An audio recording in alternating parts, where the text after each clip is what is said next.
Welcome to the #1 source for information, news, and opinion on your Columbus Blue Jackets. This is CBJ in 30, presented by Telhio Credit Union. You can also find the audio version on the CBJ Radio SoundCloud page, Apple Podcasts, TuneIn, Spotify, Google Play Music, or wherever you listen to your favorite podcasts. Now here's your host, Bob McGalligan. Well, it sure is beginning to look like Christmas. Yesterday, I woke up to snow on the ground in Columbus. On the 1st of December, well, you talk about kicking off the Christmas season. That'll really put you in the mood. It also frees you if you're not used to it. Like it was 50 degrees the day before, but hey, I'm not complaining because here we are in December. Yes, I wish we were playing hockey. I wish I was going to the rink and freezing every day, but I'll take this for now to get into the Christmas spirit. Welcome to CBJ in 30, presented by Telhio Credit Union. And speaking of Christmas, it is that time of the year where maybe you're looking for a little extra. Maybe you're looking to get somebody a special gift and you just don't have the money that you need to get it. Well, you should go to telhio.org. They have a lot of information for you on all of the services that they provide, but check out their personal loan rates and find out if that would help you to make a purchase or to take a winter getaway, any of those things. They would be happy to talk to you about that, happy to help you out, and they can do that one of two ways. Their number is right there on the site if you want to call and talk to somebody. There's also a live chat option on the right-hand side of the screen you can click on, and someone can walk right through that website with you and talk to you about it. But again, at this time of the year, maybe a personal loan is something that would help you out. The folks at Telhio Credit Union would love to be the people that can help you. Telhio Credit Union. Find them online at telhio.org. All right, so we've been waiting for the NHL to come back, and we're waiting and waiting and waiting, and you hear about this meeting and that meeting and no meeting, and are they going to be able to bridge the divide with the money differences between the players and the owners? All of that stuff has been going on the last couple of weeks, and while it's all been going on, it seems like nothing is going on all at the same time. Well, I'm going to bring in two guys to talk about it with me. We're going to break it all down for you right now, and I guarantee you when this conversation is over, you will be way smarter than when it began. I think you will be anyway. Please welcome in from Fox Sports Ohio, Jeff Rimmer and Jean-Luc Grand-Pierre. Well, guys, first of all, it's great to see you. It's been very few and far between, and especially once you get past Thanksgiving, for us not to be together is really, really weird, and with Christmas coming up and all of that stuff. So anyway, we're all waiting for the same thing. We're all waiting to get back to work. And I know that yesterday the Players Return to Play Committee was meeting again. Jeff, it seems like there's meetings after meetings. There were some people that were saying that, were speculating, I should say, that the league and the Players Union haven't talked very much. Other people are saying, no, they're still talking. They're just not coming to any resolution so far. What do you think? What kind of a sense do you get? What do you hear? What do you read? What's your opinion on what's going on with this whole return to play? Well, I've heard the same things you have, and I've talked to several people here, and to set the record straight, they have been meeting. It's been informal. Obviously, I'm speaking of the Players Association and Gary Bettman and his group, but there's still a long way to go.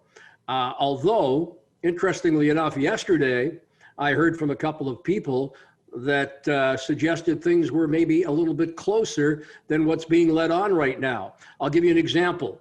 Lou Lamoriello has called a couple of his players and told them to get back to the island because they need to start quarantining because within the next couple of weeks, they're going to be back on the ice as far as training camp is concerned. They could be on the ice now in their small groups, but there are players in Canada that have to make their way to the U.S. and vice versa.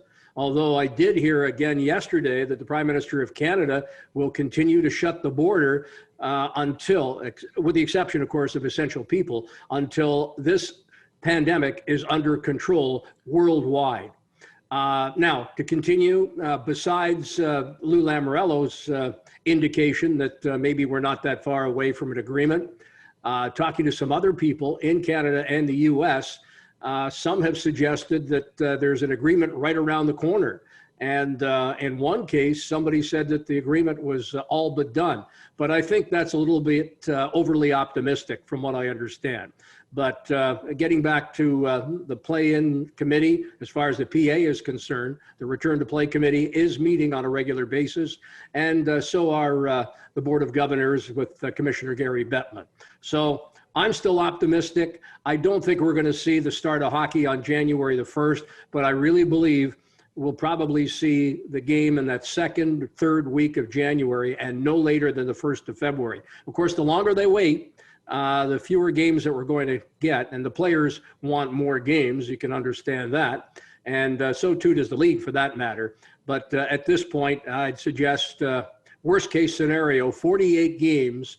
And that would be similar to a couple of lockouts when the teams returned to play and had those 48 game schedules. But ideally we get 60 games in. 62 was what they were looking for. And maybe even more had they started December the 1st. Of course, that was yesterday. That's way out of the books now. But if they can get anywhere between 48 and 60 games, they have to get on their high horse and get something done quickly.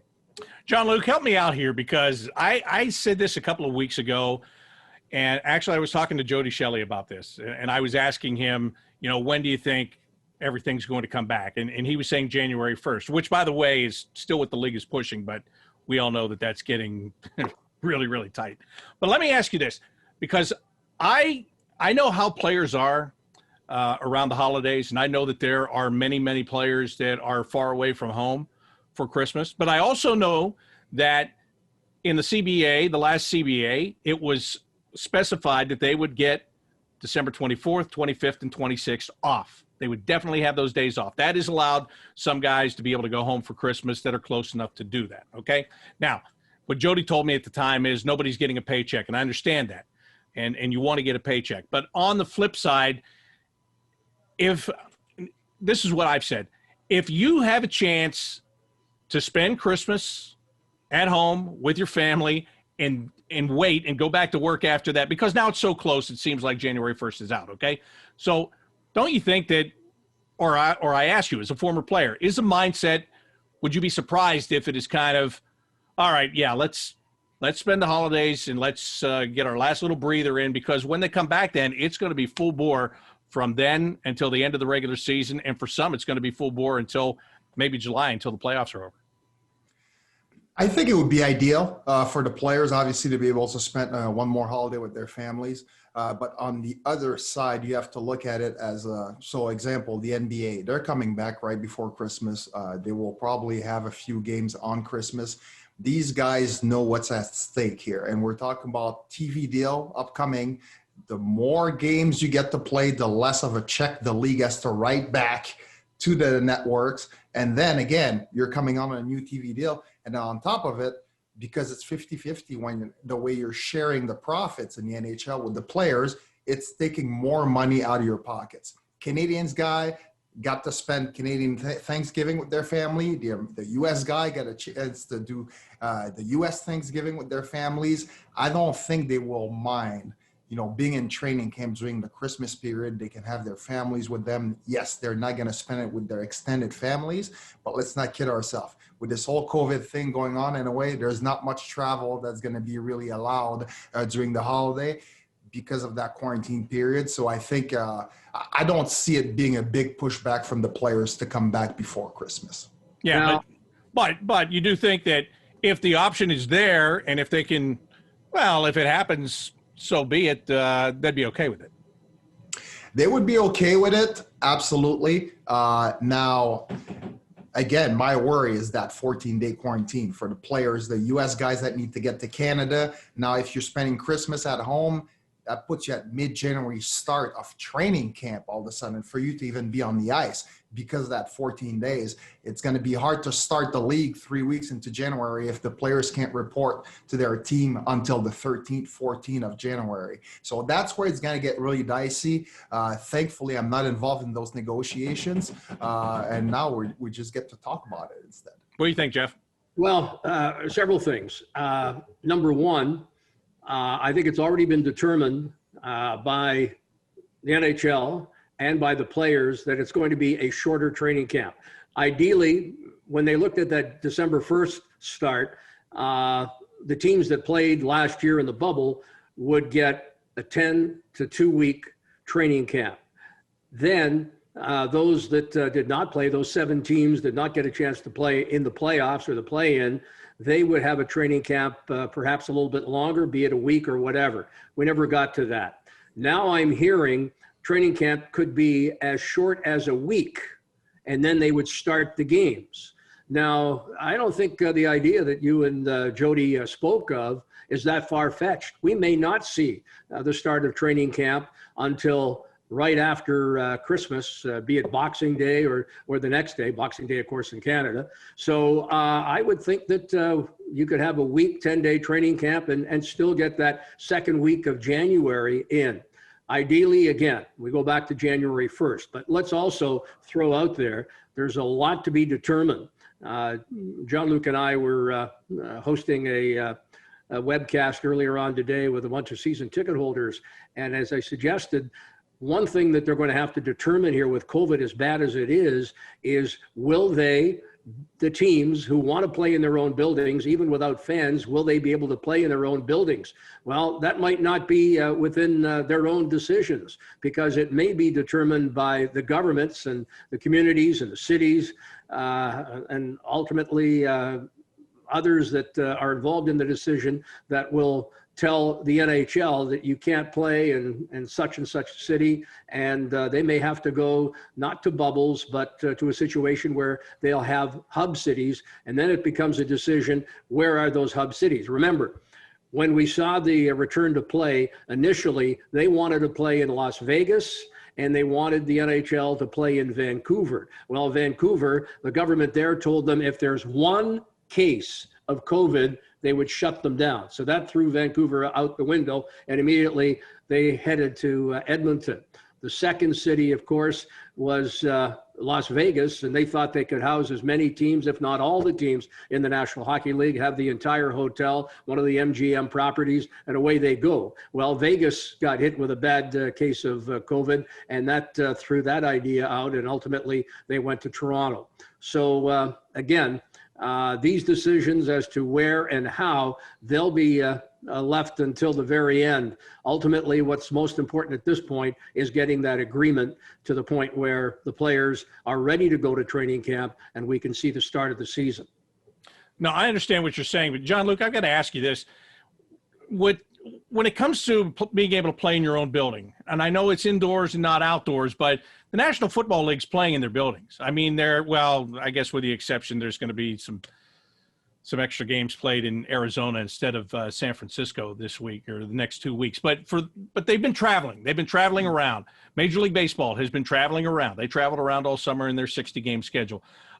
If fans are not a part of the equation, let's just say that, why should or do you think the city of Philadelphia, who I know they said months ago no mass gatherings until February. I get that. But if there's no fans involved in it, do you think that these teams will have a problem playing in their own cities? Personally, I'm watching what's going on with these other sports. I'd be the first one to say, hey, come on, man. It's the same thing. There's nobody coming in the building except the people that are going to play. What do you think? I think they will. I don't see why not. Obviously, the Canadian teams are going to have to play against each other. They'll be their own division because of the restriction with travel between the United States and Canada. But I think in the U.S., as long as you can limit the travel. So it'd be nice not to have, an Eastern team having to fly all the way to California. So I think they're going to restrict travel, keep the teams somewhat closer, and play within your division for all 60 game or 45 games, whatever it is. But why not? I mean, unfortunately, we know the bubble worked, but the players don't want to do it again. I don't think the league is interested in spending that kind of money again. Just going back to regular travel, there's no fans involved. Some states you may see a few fans, but the interaction between the players, coaches, and these fans is going to be very limited. There's not going to be walking out of a bus signing autographs. Most likely, they'll go through a tunnel of some kind right to their bus. It's all about keeping the players separated from the general public. So I don't see it being an issue as far as traveling because, again, we know these guys do not want to go back into a bubble situation. I'm not convinced. I'm not convinced that teams are going to play in their own building here. You have situations. I'll give you an example. I talked to my brother earlier on today. He's in Alberta, and on a per capita basis, they have more COVID cases than anywhere else in the country. It's going to be an issue, and the premier there has come down hard in recent weeks as a result. Edmonton and Calgary may not be able to play in their own building. I think you're going to see a hub situation, at least for the start. Why not have those hubs?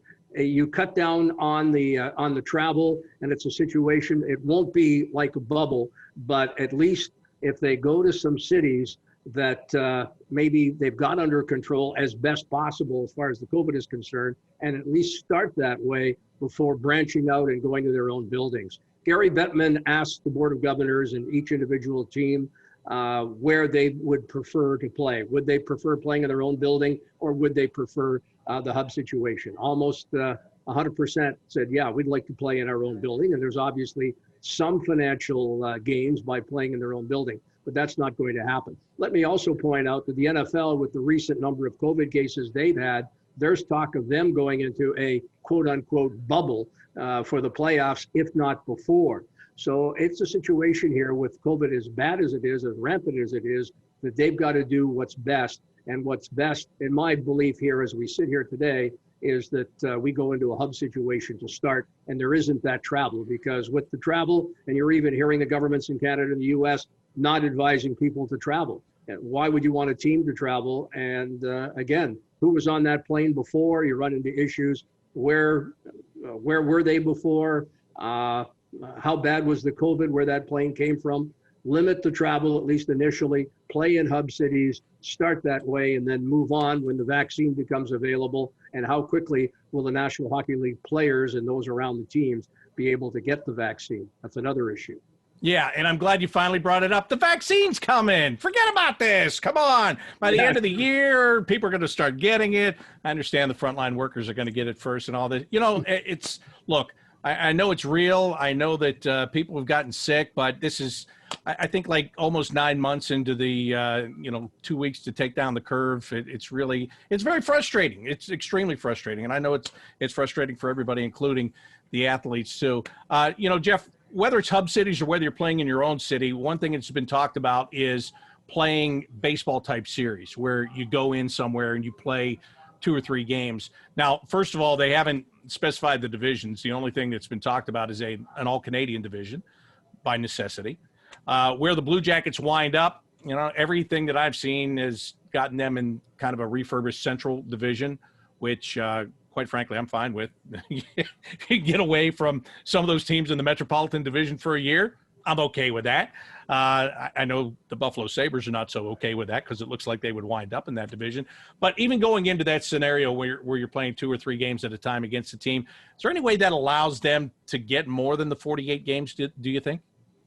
Again, it all depends on the timing, when they have an agreement and how long training camp is going to be and when they can actually start. The NHL said yesterday they've not given up the idea of starting January 1st. So if that's the case, they've got to get a deal done here quickly. And then we get into that quarantine situation, and then you're right up against Christmas.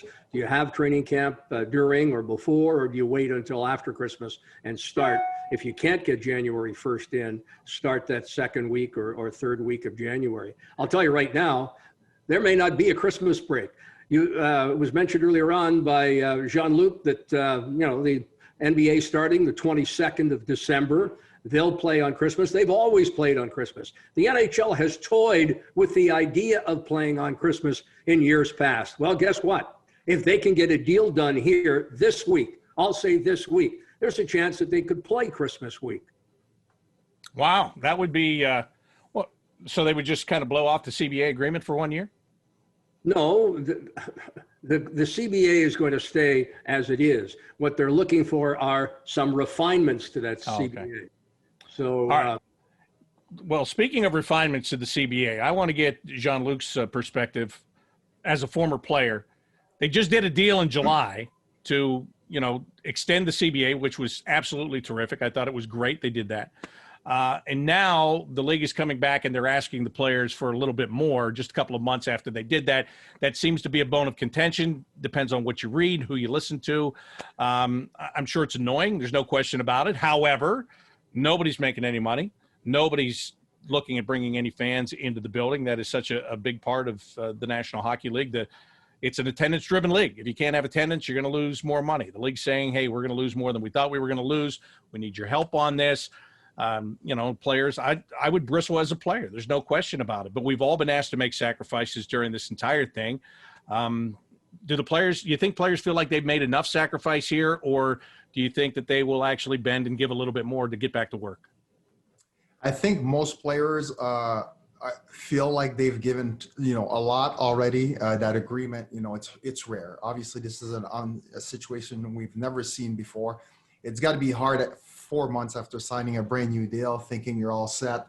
And then now all of a sudden, the neighbor comes back and knock on the door and say, hey, about this deal, let's talk about you guys giving a little more money.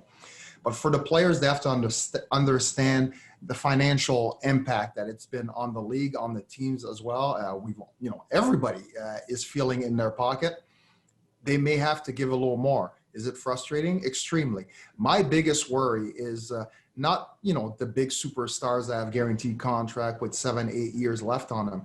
But you look at those third, fourth line players that are fighting, to stick to an NHL team and have that 1-year deal. And I was one of those. I remember in 2004 during the lockout, it cost me my job, and I ended up having, going to Europe and having a lot of fun, a great career. But that was the end for me because of that lockout. You will see a lot of players that we've seen last season disappear if this season is wiped out. So for these guys, I feel bad. And for these guys, they probably, they're willing to go play for free almost at this point. So it's there's going to be a little bit of a battle inside the Players Association, but at the end of the day, the hockey players they're a different breed. They want to do what's best for everyone, so they're willing to suck it up. I think they'll get a deal done because everybody knows at the end of the day, because of that 50-50 revenue sharing between the players and the owners, it's for the greater good of the game, the exposure, especially here in the United States, and that's the big thing.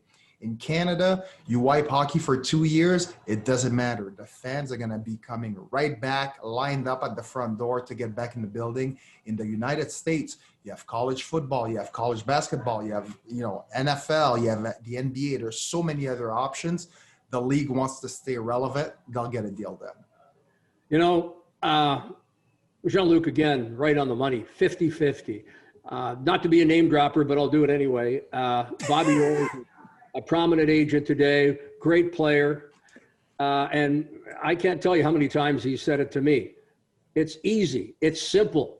It's 50-50. So regardless if the owners are asking the players to defer their money or asking for additional escrow, they will, at the end of the day, get 50% of the revenues. So why all these arguments? Really, in my opinion, a moot point. And I don't want to sound like I'm an ownership guy or I'm 100% behind Gary Bettman, but I guess I am, because when they extended the CBA for 6 years and promised 6 years of no labor strife, the situation was, at least in Gary Bettman's eyes, looking ahead to this season, this shortened season now. He was looking initially at a full 82-game season, if you recall, and then it became December 1st. But the point was, they thought, at least to start, they could have a few fans in the arenas.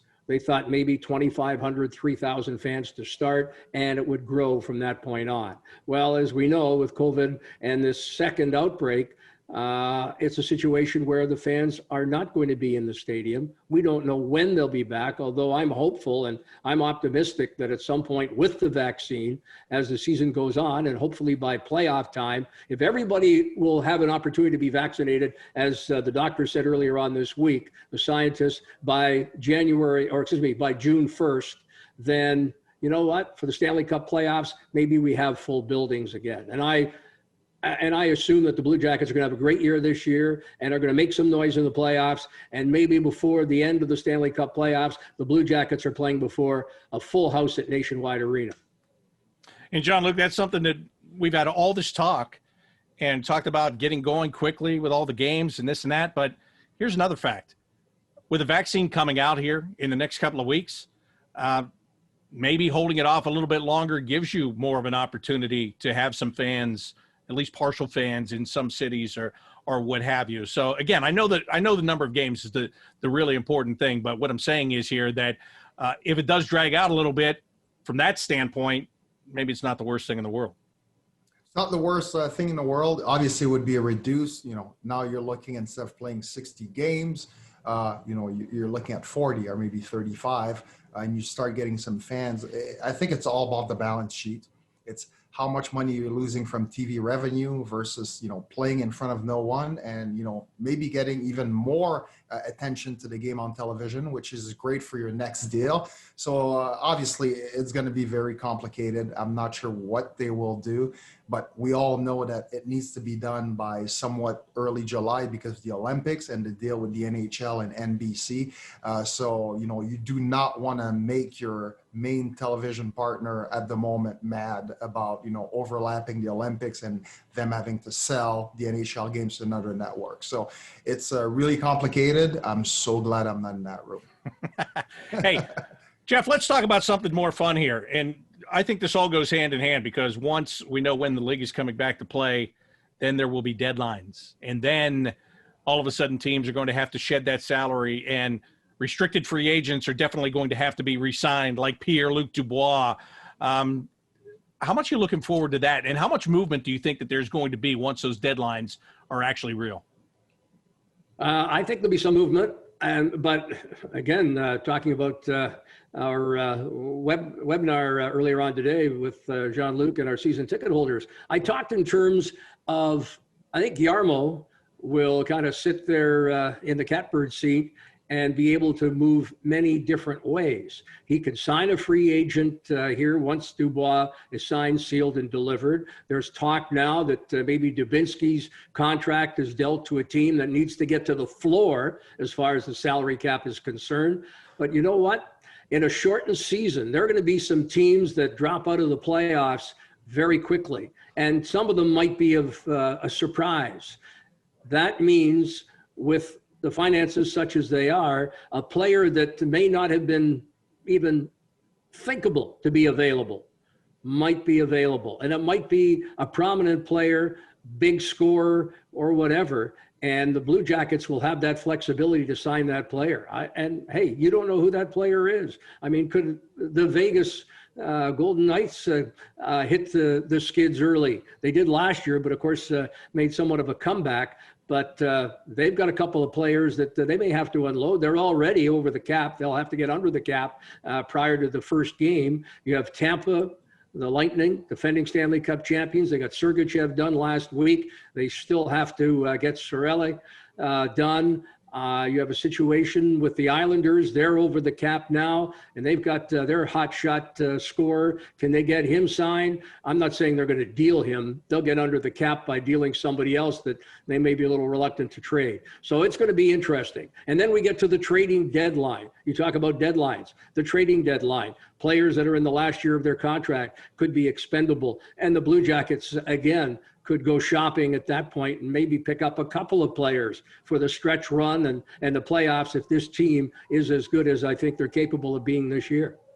All right, hey, you're in South Florida right now, and that's where Mike Hoffman played last year for the Florida Panthers.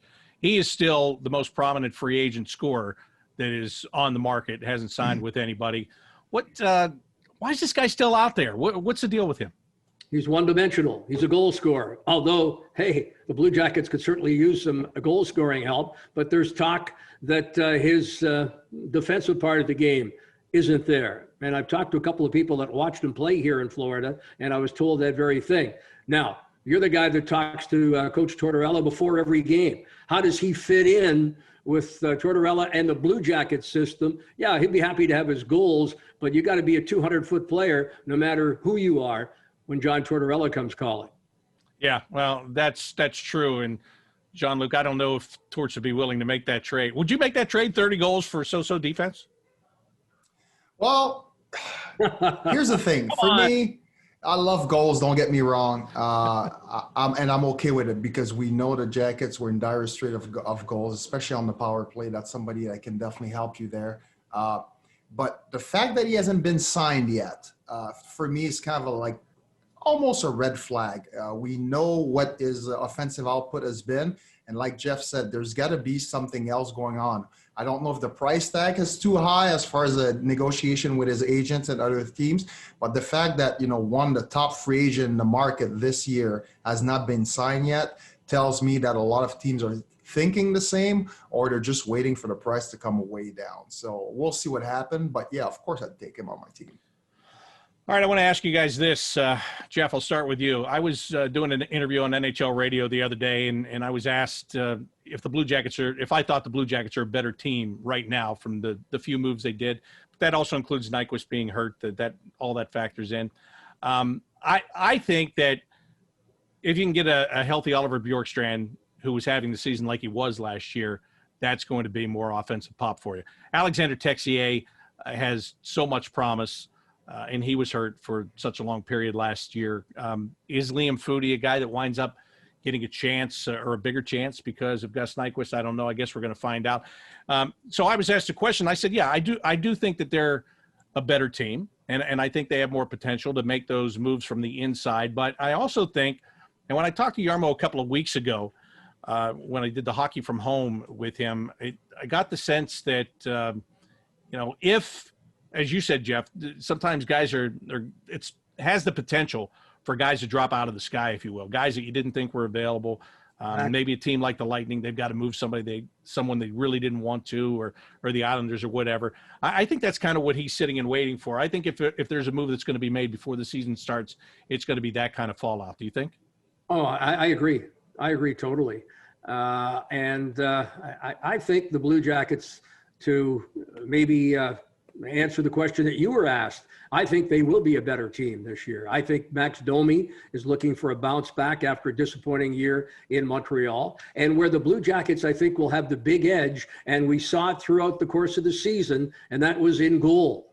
And with a shortened schedule and games back-to-back, 3 and 4 nights, 4 and 5 nights, you're going to see that. And especially when you're playing teams maybe twice or 3 times, as you mentioned earlier, in a baseball schedule environment, I think that you're going to need 2 goaltenders, and where the Blue Jackets will have a deciding edge over so many teams in the NHL is you can go back-to-back and have Korpisalo and Merzlikins. One guy is going to assume the number 1 job. I really believe that Coach Tortorella will make a decision on that. But the fact that you're playing such a short schedule and shortened schedule with a number of games and the frequency of those games, I think the Jackets will have a big edge in goal, and ultimately you win with your goaltender. And coaches become geniuses with their goaltending, and John Tortorella will be the first guy to tell you that. So by the end of this year, the playoffs included, we might have another genius moniker for Tortorella. Yeah, that's a really good point. And Jean-Luc, there was so much speculation about one of those 2 goalies being traded when back in the playoffs, right? Or when the playoffs were over. And again, it was a flooded goalie market. There were a lot of big name goalies that did change and moved on to different places. But, I always thought that this is not the time. You've got these guys under contract for next year. You had Korpisalo, who got hurt, was out for a long stretch after being an all-star. You had Merzlikins that couldn't find the puck at the beginning of the year, who turned himself into a pseudo all-star when Korpisalo was out. And you've got 2 really good goalies right now. As Jeff said, if you're going to play a compacted schedule, you're going to need 2 goalies. If you have 2 number 1s, I think you have a great advantage. And this year, let them battle it out, because at the end, you should have a much better idea who your long-term guy is going to be, don't you think? Yeah, this year is going to be like basically a 45-game or 60-game training camp, for the goalie situation, because if you're looking at about 15 games a month, so you're playing every second day. There's no way a number 1 goaltender can, play 75%, 80%, 90% of the games like we've seen in the past. So it's going to be a 1A, 1B situation where one goalie gets 2, the other one gets 1, and then you might get 2 in a row or whatever that order is to keep them fresh and avoid injuries. As far as the Jackets team improving, I think they've improved. The loss of Gus Nyquist is going to hurt. I love Max Domi. They got deeper in the center. I love the fact that Boone Jenner is going to be on the wing and be a little more loose. Now, am I expecting Boone Jenner to score 20, 25 goals? Maybe not, but it's going to be a different Boone we're going to see. More aggressive on the forecheck, not have to worry so much about getting back deep to help his defenseman. I would still like to see the Blue Jackets add someone because of the loss of Nyquist, though, because if you look around the league, it seems like every team is getting better every year. And sometimes you just look at your own team and you're like, oh, yeah, we got better. But let's look at our opponent. What did they do? And it seems like everybody's improving somehow. Tell you something else. I like the addition of Koivu. I think Mikko Koivu, who by all indications, coming from Minnesota, is a leader. He was the captain. He is a guy that takes losses very hard. I think that he'll provide some leadership for the team. He's a great face-off specialist. I think that he's going to be used in a lot of different situations on the penalty kill, perhaps even on the power play, with the fact that he's winning those face-offs. I think that was a pretty big addition by Jarmo, who's got the Midas touch. Anybody that he's brought in here has certainly worked out for the benefit of the team. And I really believe that Koivu has something to prove this season. And I think that will be a huge addition to the hockey team as well. I agree with you, Jeff, for a couple of reasons. One, you brought up the faceoffs, especially defensive zone faceoffs. How many times, especially this past year, did you cringe on a defensive zone faceoff because you looked out there and you went, well, I hope they can get this one. And many times they just didn't get it. So I think that's huge. And the other thing is, I don't know how you guys feel about it, but I'm so sick and tired of every year out of training camp talking about being the youngest team in the league. Jean-Luc, if you're going to win the Stanley Cup, you have to have guys with experience. Am I right? Yes, you are absolutely correct. And I think the best example, and we were the first to see it last year and this year, was the Tampa Bay Lightning. Last year, young team got frustrated really quick in that series, got swept. And this year, it was a completely different animal. You know, they brought in a few older guys, the Bogosian, they brought a few, Coleman, and obviously Pat Maroon as well. So just bring this veteran presence is, it's so valuable. And as a fan, you can't see it from the stands or, us from the booth. But having played the game, having a guy like that in the locker room, that kind of just shows you the way and instill that confidence without the coach repeating the message over and over. Really learning from these guys is a big key, and Tampa Bay was the best example. So yes, being young, it's, John Tortorella loved the young, stupid team. He loves to get their legs going, but a few veterans to help you out as a coach is key, and that's what they did. Yeah, and he still has those young guys too, which is clutch. Jeff, let me ask you one more thing. We've talked all about how's the NHL going to return to play and when are we going to go back to work and all that stuff. What we didn't touch on is development, because the American Hockey League is not supposed to start until, February the 5th? Yeah. Not that the ECHL factors in a lot, but I know they're supposed to get going too. But these developmental leagues, are they going to be able to play? How are they going to play?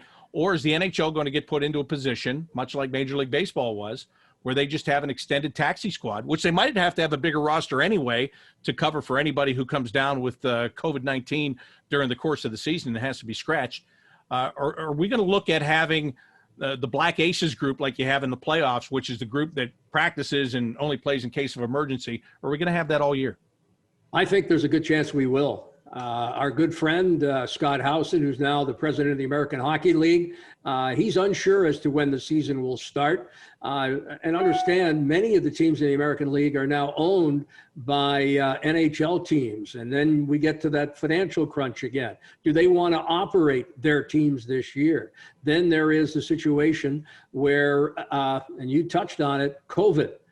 You want to have extra players around, because if all of a sudden your team is hit with 3, 4, 5, look at the Steelers game with the Ravens being canceled or rescheduled 3 times, and with the number of cases growing. You don't have 55 players like the NFL teams have. You're going to need extra bodies in case that all of a sudden several of your players come down with some form of COVID, hopefully not too serious. Yeah, well, if you're the Ravens and you're trying to make the playoffs, I guess they can postpone your game 3 times. If you're the Denver Broncos and you don't even have a quarterback and you got to go up against the Saints, that's the old sacrificial lamb right there. That they didn't care too much about that, which that's just. But Jean-Luc, doesn't that put this whole year into perspective? Everything on the field, on the ice, on the court, in regular life, it's all been completely different since the last time that we were all together on a normal day. Remember that day when we thought we were going to play the Penguins without any people in the building? Ever since that day, nothing has been normal. March 12th. Yeah, nothing's been normal. And as Jeff was talking about the extra taxi squad, and then that's something else with the CBA you're going to have to talk about. If you're carrying, let's say, 3 extra defensemen, 4 extra forwards, and 1 or 2 extra goalies, now there's no American League. Now they're skating with your team or separately. So are these guys just volunteers until they get called up, or do they count against your cap? Like, how do you pay these guys, right? So it's good. There's so many things that we have no clue how they're going to figure it out. But that's a great point by Jeff. They may have to carry a lot of extra guys, but we all know with the NHL teams, some teams sometimes send guys down right before a game to be under the cap. How do you do that with 7, 8, 9 extra bodies? So that's something else that's going to be talked about during that negotiation with the Players Association and the owners. You know what? Yeah. Football has double headers. Why not have the teams, and everybody has a farm club, why not have double headers where the American League team plays earlier in the afternoon and then the NHL team follows up? That way the NHL players, this is genius. This is a great idea. And you can televise these additional games. You're getting a look at the prospects. Hey, when we're finished here, I got to call Gary Bettman here. This is just a brilliant idea. Oh, just do it now. Just do it now. Get him on the phone. Varsity JV team back to back, just like in high school. Hey Jeff, are you gonna camp out for the COVID vaccine? Like somebody going to a concert, getting concert tickets. You gotta get out there a couple of days beforehand. Well, put it this way. I would, but it's too cold here now. I mean, where you are, you could do it. Yeah, but hopefully I'm going to be in Columbus and we're playing hockey here. Yeah. Way, shape, or form. So I'll tell you what, I'll camp out and you can come in and butt in the line just as we get near the front. Typical Bob. Jean-Luc, that's the first time he's ever said that to me. The first time he's ever said, I'll hold you place. Yeah. Well, they do it at Starbucks. Why can't I do it in the line for the vaccine? Bob, as long as you're buying, it's all good. Yeah, exactly. They charge you for that vaccine? How? Oh. Nothing's free, guys. Gentlemen, it's been great. And once we do get back to play, we want to do this. We want to start to do this on a regular basis. We'll get Jody involved. He wasn't available today. So hopefully we're all back together. And Jeff, as you said, you're back here in Columbus and we can start to go back to doing what we do and bringing it back to the fans. So thank you guys for being with me today. I sure appreciate it. I'm sure that everybody here appreciates it. And hopefully we can do this in person someday soon. Thanks. Let's end 2020 and get to 2021. Yes, sir. See, I told you would be much smarter when it was over. I almost said more smarter. So I learned nothing. Smarter than when it began. So again, all of that information, take it all in. I'm sure there's going to be plenty more here in the next couple of days. And all moving toward getting back on the ice and playing again. That's what we all want. That's what the players want. That's what the owners want. That's what I want. That's what you want.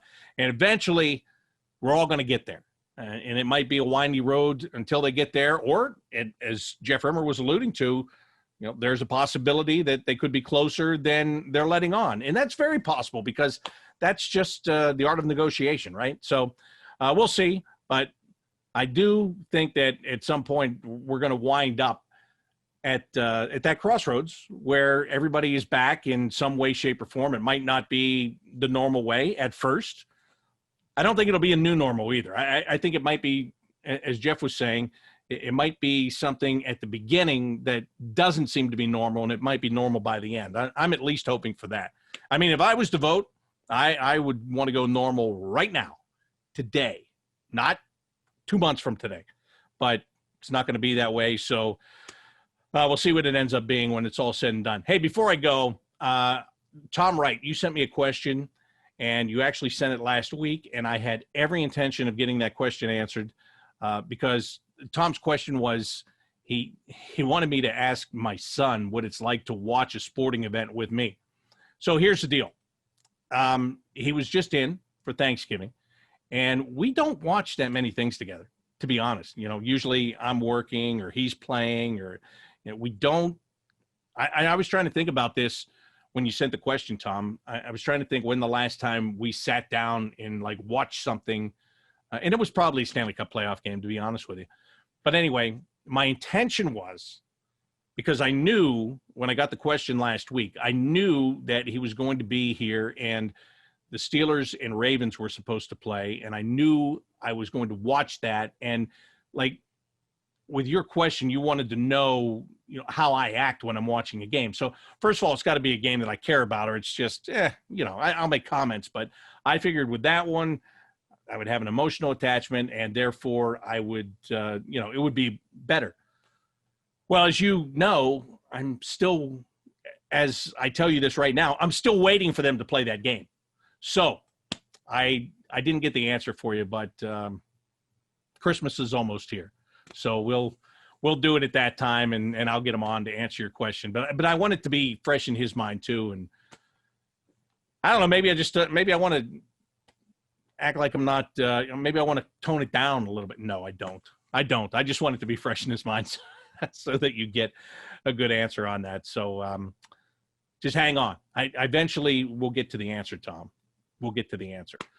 Speaking of questions, anything you want to send me, anytime that you want to send it to me, you can do it a couple of ways.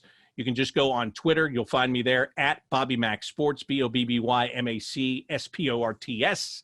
You can also email me a voice memo, record a voice memo on your phone, record a video on your phone, and just shoot it to me via email, bobbymac@bluejackets.com. Very simple to do. So when I sit down to do this again next week, if I have a bunch of questions from you, if I have one question from you, I'll answer the question and we'll get to it, and you'll feel better about it, and I'll feel better about it.